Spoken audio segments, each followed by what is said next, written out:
Welcome back नाज़रीन। पाकिस्तान में सियासी तहरीकें हमेशा से चलती रही और अभी भी 24 नवंबर की तारीख का ऐलान किया जा चुका है। पाकिस्तान तहरीक इंसाफ की जानिब से तैयारियां अरूज के ऊपर हैं। हमाद हसन साहब, आमिर मुगल साहब और तैमूर तालपुर साहब हमारे साथ हैं। हमाद, आपसे हम बात करते ब्रेक लेनी पड़ी। एक और नुक्ता आपसे लेना चाहूँगा, फिर मैं आमिर मुगल साहब की तरफ जाता हूँ। ये जो मैंडेट चोरी हमारा हर इलेक्शन के अंदर ये चाहे वो 2018 का था, 2014 का, आप 13 का देख लें, पीछे 2008 में चले जाएं या 2002 से पीछे चले जाएं, ये पूरी हिस्ट्री हमारी भरी हुई है। लेकिन क्या आप समझते हैं कि अगर जिस अंदाज के अंदर ये इलेक्शन हुए, इलेक्शन के बाद फिर इलेक्शन ट्रिब्यूनल होता है, हल होता है, उसके क़याम में जिस किस्म के तनाज़ात पैदा हुए, फिर उसके बाद कानून के अंदर बार बार तब्दीली आई और फिर अब नए ट्रिब्यूनल बन चुके हैं कि एक दफ़ा कहीं बैठ कर इनको, चाहे जमातों को आपस में बैठें, चाहे फोरम को मजबूत करें जिसने इलेक्शन करवाना है, या जिसने इलेक्शन में अगर ख़राबी हो गई है तो उसको फिर ठीक करना है कि फोरम जो इलेक्शन ट्रिब्यूनल का है वो होना चाहिए, या ये अब जिस तरह से चल रहा है ठीक है चलता रहे? देखिए आपने इलेक्शन के हवाले से बात की, तो ये तो 2018 भी नहीं, 2014, 8, 2 भी नहीं, बल्कि ये तो आप देखे फातिमा जना के साथ तो जो 64 का इलेक्शन हुआ उसमें था, तो आप जैसे और हम जैसे लोगों का वोट ही नहीं था, वो सिर्फ नहीं था, वो तो सिलेक्टेड 80,000 लोग थे। वो हबीब जालिब ने उसको बयान भी किया था। देखिए हमारा अलमिया देखे कि 75-80 साल बाद अगर हम आज़ाद हुए हैं तो आज भी हमारा ये रोना है कि हमारे इलेक्शन रिग्ड होते हैं, हमारे इलेक्शन ट्रांसपेरेंट नहीं होते, दबाव होता है, ये धांधली होती है, ये होता है, वो होता है, हुआ है, आज भी हुआ है। लेकिन पीटीआई के हवाले से बात करूं कि अगर वो मैंडेट वापसी का तकाजा कर रहे हैं तो फिर केपीके का क्या बनेगा? वहाँ पर तो मौलाना और एमल वली का वही स्टैंड है जो यहाँ पर इमरान खान का है। तो वहाँ पर वो भी चीख रहे हैं कि हमारे साथ धांधली हुई है। और मेरा अपना ताल्लुक चूंकि पुख्तनख्वा से बहुत से मामलात की मैं गवाही दे रहा हूँ। मेरा भी केपी सही है।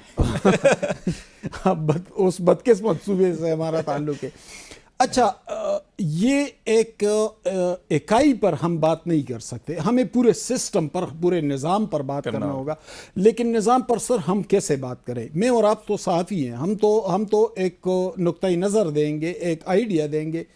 जब तक पार्लिमान मजबूत नहीं होगा, आईन और कानून को मजबूत नहीं बनाया जाएगा, इसी तरह के इलेक्शन होते रहेंगे। जब वो चाहेंगे इमरान खान के लिए नवाज शरीफ को पीछे धकेलेंगे, जब चाहेंगे बेनज़ीर भुट्टो को नवाज शरीफ के लिए पीछे धकेलेंगे, जब चाहेंगे इमरान खान। देखिए इस निज़ाम को, ये जो पूरा इलेक्शन का निज़ाम है, जो हमारा आईन और कानून है, इसको कौन ठीक कर सकता है? इसको पार्लिमान ठीक कर सकता है।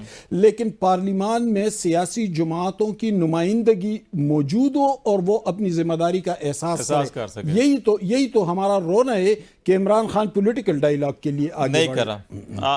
अच्छा, ये मुझे बता दें, एक ये जो सियासी कैदियों की रिहाई की भी एक डिमांड है कि वो कह रहे हैं जी ऐसे लोग जिनके खिलाफ अभी तक ना तहकीकात हुई, ना चालान बना सके, एक साल से जो है कि उनको रखा गया कि ठीक है जिनके चालान है वो तो आप केसेस चला लें, अदालतें सजा देती हैं, जो भी करती हैं कर रहे हैं, लेकिन जिनके खिलाफ अभी तक 1 साल 2 साल हो के बुनियादी जो काम था FIR के बाद वो तक नहीं किया गया और सिर्फ रखा गया, उनको रिहा होना चाहिए।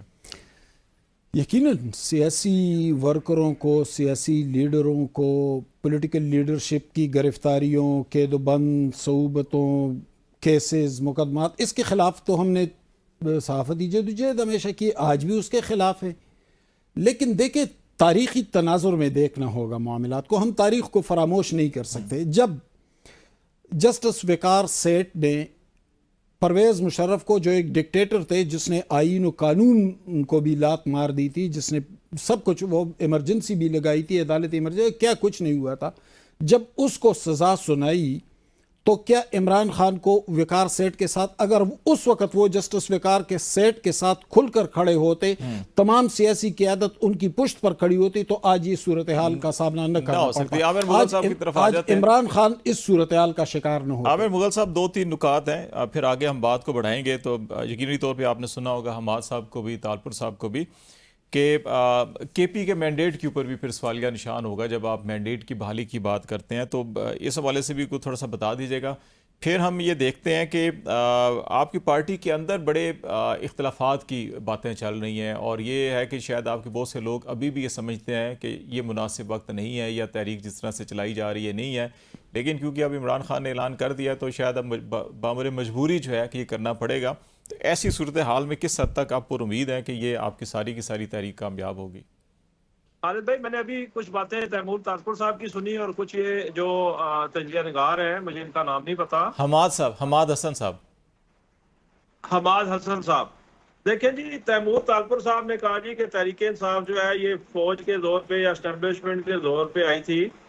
तहरीक इंसाफ तो आई थी 2018 से लेके 2022 के 9 अप्रैल तक। मोहतरम तैमूर तालपुर साहब, आप जरा कौम को ये बताना पसंद करेंगे कि जो पीपल्स पार्टी के बानी हैं जुल्फकार अली भुट्टो, वो कोई CSS का मुकाबले का इम्तिहान पास करके आए थे या उस वक्त के आमिर जनरल अयूब खान को डैडी बना के आए थे सियासत में? तो पहले जरा अपने गिरबान में झांक लें, आप फिर किसी और के ऊपर तनकीद करें। जिस पार्टी का खमीर ही एस्टेब्लिशमेंट के जूते पॉलिश करके उठा हुआ हो, और जो जिस लीडर ने जुल्फकार अली भुट्टो ने जनरल अयूब की सियासी टेस्ट ट्यूब लेबॉर्ट्री से जन्म लिया हो, वो किसी दूसरे को ताना देता हुआ अच्छा नहीं लगता। और जब 9 अप्रैल 2022 को हमारी मुंतखब हुकूमत का तख्ता उल्टा गया अमरीकी एमा पर और जनरल बाजवा के साजिश के साथ, तो उस वक्त जो बैग उठा के फिरते थे बिलावल भुट्टो जरदारी शहबाज शरीफ के पीछे, तो जो उनको वजारत खारजा मिली थी वो CSS का इम्तिहान पास करके नहीं मिली थी, वो एस्टेब्लिशमेंट के जनरल बाजवा के शूज पॉलिश करके ही मिली थी। तो थोड़ा सा अपने गिरबान में झांक लें। और आज भी, इस वक्त भी 2024 के इलेक्शन में जो आपने झुरलू फेरा मुल्तान में, जो आपको बलोचिस्तान की गवर्नमेंट मिली, जो आपको सिंध की गवर्नमेंट मिली, जो आपको इधर पिंडी से एक सीट मिली राजा परवेज अशरफ की, ये कोई मुकाबले का इम्तिहान पास करके नहीं मिली, वोट लेकर नहीं मिली, ये आपको एस्टेब्लिशमेंट के शूज पॉलिश करने के बाद मिली है। आपके नाम नहाल लीडर बाप और बेटा दोनों जरदारी और बिलावल भुट्टो दोनों एक तस्मे के साथ बैठे हुए हैं। तो जरा किसी के ऊपर तनकीद करने से पहले जरा अपने गिरबान में झांक लें। केपी मैंडेट, जब मैंडेट का ऑडिट, हम जब इलेक्शन ऑडिट की बात करेंगे तो केपी के ऊपर भी, जैसे अभी हमाद साहब भी कह रहे थे कि ANP भी और जो बाकी JUI है उसको भी एतराज है, तो केपी में भी आप समझते हैं कि कंप्लीट ऑडिट होना चाहिए? अब मैं इनका जवाब देता हूँ। खालिद जमील साहब, हम वेलकम करते हैं आप KP के इलेक्शन का भी ऑडिट करवाएं, आप इसको भी चेक करवाएं, आप बनाएं जुडिशल कमीशन।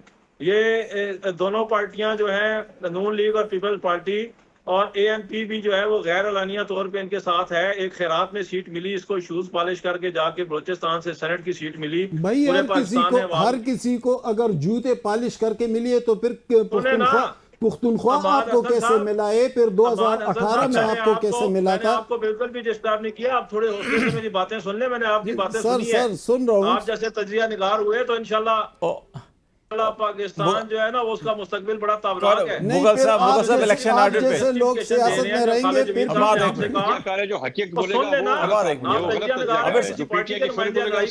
जो सही बात करेगा वो गलत तजिया करेगा। उस पे मेरा रद्द-ए-अमल तो सुन ले। लेकिन मैं काउंटर क्वेश्चन तो करूंगा ना, मेरा तो काम ही यही है। केपी ऑडिट इलेक्शन पे बात कर लें, फिर तालपुर साहब की तरफ मैं जाता हूँ। लेकिन जब आपकी बारी मिलेगी आप काउंटर क्वेश्चन कर लें।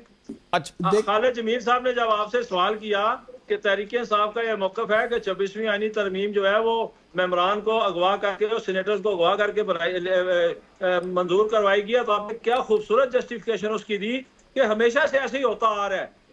तो मैं आपके लिए तालियां में जाता हूं जी। अच्छा, पूरी कौम की तरफ से देखिए साहब, एक मिनट जरा देखिए, एक मिनट, मैं तालपुर साहब को भी ले लूं, काफी देर हो गया है। मुगल साहब, आपका ये कहना है कि आप KP के अंदर भी वेलकम करते हैं, जिस किस्म का मर्जी इलेक्शन ऑडिट हो आप हाजिर हैं, या कोई भी हल्का खुलना चाहता है? 5 सीटें सिलेक्ट कर लें, 10 सीटें सिलेक्ट कर लें, 5 सीटें KP की कर, 5 पंजाब की कर लें, पंजाब सिंध की, 5 सिंध की कर लें, 5 बलोचिस्तान की कर लें, ले जाएं। आप अपनी मर्जी की सीटें दें KP में, हम अपनी मर्जी की देंगे बलोचिस्तान में, हम अपनी मर्जी की देंगे सिंध में और पंजाब में। आप आए, बिस्मिल्लाह, इस्लामाबाद की सीटों से करें। ठीक हो गया। तालपुर साहब आपकी तरफ आ जाते हैं कि अच्छा, ये एक तो ये पेशकश है, आप कुछ नोट्स भी ले रहे हैं, आमिर साहब ने जो गुफ्तगू की, आप कमेंट्स करना चाहेंगे। ज़रूर कीजिएगा। ज़रा मुझे थोड़ा सा ये भी बता दीजिएगा कि अभी बिलावल भुट्टो साहब के भी एक तरह सख्त बयान आए हैं कल हुकूमत के हवाले से, तो बहुत से लोगों का ख्याल है कि शायद जब भी इलेक्शन से पहले पीडीएम इकट्ठे थे, बिलावल साहब काबीना का हिस्सा थे, फिर इलेक्शन के अंदर सख्त जुमलेबाजी, हमें 90 की दहाई की सियासत भी याद आ गई, और फिर इलेक्शन के फौरी बाद फिर इकट्ठे हो गए। तो क्या अभी फिर कोई ऐसे मामलात हैं कि जिसकी वजह से कोई बयानबाजी करनी पड़ी, या वाकई सिर्फ इकट्ठे साथ चलना चाह रहे हैं और लेकिन ये आवाम को दिखाने के लिए कुछ और है, वो हाथी के साथ दिखाने के कुछ और, खाने के कुछ और होते हैं? ये क्या मामला चल रहा है? अभी आपकी बात पे आ जाता हूँ। सबसे पहले तो मुझे हैरत है, और मेरे ख्याल से आपके जितने भी व्यूअर्स खालिद भाई देख रहे होंगे वो हंस रहे होंगे मुगल साहब की बातों पे कि जुल्फकार अली भुट्टो के साथ कंपेयर कर रहे हैं इमरान नियाजी को। मतलब कोई कंपैरिजन का हिसाब किताब होता है ना, फर्श और फर्श को मिलाने की कोशिश मेरे ख्याल से अच्छी नहीं है। बाकी हम अवाम की ताकत से हमेशा आए हैं, हमने हमेशा लड़ झगड़ कर अपनी इलेक्शनें जीती हैं, हमें हमेशा इलेक्शन में टफ टाइम मिला है। और 2000 इसकी इलेक्शन में जब आप जीत के आए थे, तब जो हमारे साथ हुआ था वो हमें याद है। शाह महमूद कुरैशी मेरे वालिद के सामने खड़े थे, हमने 1.25 लाख की लीड से उनको हराया था। उसके बावजूद हमारे सारे लोग अरेस्टेड थे। तो ये बातें ना करें, पूरी दुनिया जानती है आपकी हकीकत, कैसे आप आए एस्टेब्लिशमेंट के जोर पे और कैसे आप वापस चले गए उनके जोर पे, क्योंकि उनके बगैर आप 1 मिनट चल नहीं सकते। जिस तरह से बच्चा रोता है ना तो माँ को पुकारता है रो रो के, इस तरह से आज आप जनरल साहब, ब्रिगेड साहब उनको पुकार रहे हैं और आप पुकारते रहेंगे। कुछ नहीं बनना है आपका, ये हमारा काम नहीं है थूक के चाटना, ये आपका काम है। जिस तरह से आप यू टर्न लेते हैं, जितनी आपने बातें की सबके आप खिलाफ गए, तो मेरे ख्याल से ये चीज आपको बिल्कुल भी सूट नहीं करती। ये आप बात करते हैं जिलों की, ये जिलों का तो आपने रवाज निकाला ना। आप इल्जाम डालते हैं कि फौज ने अदी फरियाल को अरेस्ट कराया, फौज ने प्रेसिडेंट जरदारी को अरेस्ट कराया, फौज ने मरियम नवाज को अरेस्ट कराया। आपके बयान आज तक हमें याद है इमरान खान के, बंदूक की नोक पर खाया मैं आसिफ अली जरदारी को जेल में डालूंगा, मरियम नवाज का एसी और वो बंद कर दूंगा टीवी उसके अंदर। तो अब झेलो, take a test of your own poison. मजे लें अब आपके खान इंशाल्लाह ताला बगैर टीवी के और बगैर एसी के होंगे। अल्लाह उनकी जिंदगी लंबी करे, सियासी जिंदगी उनकी मौत आ जाए उन पर, उनकी जिंदगी अल्लाह लंबी करे। हम उसके लिए सियासत के लिए दुआगू हैं। अब आपकी जो बात थी बिलावल साहब, उस पर आ जाते हैं। देखिए जी, हमने कभी नहीं कहा कि हम खुशी से इस हुकूमत को सपोर्ट कर रहे हैं। हमारी मजबूरी है पाकिस्तान, और पाकिस्तान की मजबूरी है एक नेशनल स्टेबल हुकूमत जो कि इकोनॉमिक हालात को बेहतर करे, जो पॉलिटिकल जो सिनेरियो है उसको बेहतर करे, जो अनसर्टेनिटी है उसको खत्म करे। तो हम मजबूरी में, दुख में आज नून लीग के साथ खड़े हुए हैं, क्योंकि अगर हम साइड पर हो गए तो फिर इस मुल्क का पता नहीं क्या बनेगा। लिहाजा हमने कुर्बानी दी थी पहले भी पाकिस्तान के लिए, और हमने आज भी कुर्बानी दी है पाकिस्तान के लिए, और हम अभी भी कुर्बानी दे रहे हैं, और हम ये कुर्बानी देते रहेंगे जब तक अगली इंशाल्लाह ताला 5 साल पूरे होंगे और इलेक्शन होगी। उसके बाद बिलावल भुट्टो साहब प्राइम मिनिस्टर बनेंगे और आप इंशाल्लाह तरक्की देखेंगे। आज भी बहुत से ऐसे चीजें होती हैं, बहुत से ऐसे स्टेप्स लिए जाते हैं कि जिनमें हमारे खुशी नहीं होती और हम स्टैंड लेते हैं। तो 80% 70% ऑफ द टाइम हमारे स्टैंड लेने की वजह से उनको अपनी चीजें वापस लेनी, जो कि अवाम के मफाद में होता है, वो लेनी पड़ गई थी। आप कौमी हुकूमत समझते हैं कि पाकिस्तान की ज़रूरत है और मजबूरी है, इसीलिए आप उनके साथ हैं। हमें ज़रा एक ब्रेक लेनी है, ब्रेक के बाद फिर इस नुक्ते पर भी आएंगे कि बाज़ जगहों के ऊपर ये ख्याल किया जा ज़माने में, जैसे मुस्लिम लीग नून और नेशनल पार्टी का बलूचिस्तान में एग्रीमेंट हुआ था, क्योंकि दोनों इत्तेहादी हुकूमतें थी कि 2.5 साल के चीफ मिनिस्टर्स होंगे, और फिर वो सनाउल्लाह ज़हरी साहब और बजिंजो साहब वहाँ पे बने भी थे। तो क्या बाज़ लोगों का ये ख्याल है कि इस वक्त जो सेटअप है उसमें भी पीपल्स पार्टी और PMLN का शायद कुछ ऐसी अंडरस्टैंडिंग है? अभी आपने बिलावल भुट्टो साहब की भी बात की कि वो प्राइम मिनिस्टर आएंगे, तो क्या उस अंडरस्टैंडिंग के तहत आएंगे या फिर कोई नई इलेक्शन और उसके नतीजे में आएंगे? इसके ऊपर ही हम बातचीत करेंगे ब्रेक के बाद। नाज़रीन, हमारे साथ रहिएगा।